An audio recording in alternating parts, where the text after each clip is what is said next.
iPhone auto brightness not working? Here are a few fixes. Enable auto brightness. First, open the Settings app on your iPhone. Scroll down and tap Accessibility.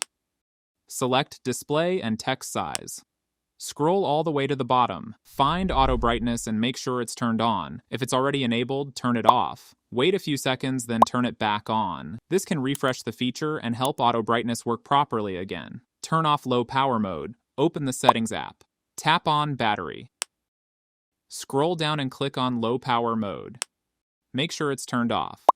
Low power mode reduces certain background activities and visual effects to save battery. Check Display and Brightness settings. Open the Settings app.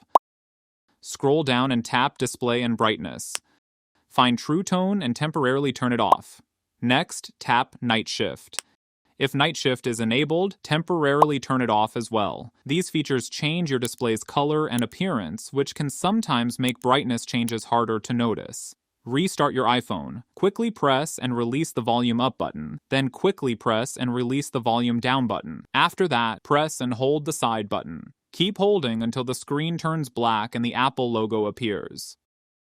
Wait for your iPhone to restart completely. Update your iPhone. Open the Settings app. Scroll down and tap on General.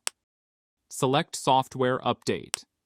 If an update is available, tap Download and Install. Make sure your iPhone is running the latest available version of iOS. Reset all settings. Open the Settings app. Scroll down and tap General. Scroll to the bottom and select Transfer or Reset iPhone. Tap Reset. Then select Reset all settings. Enter your iPhone passcode when prompted.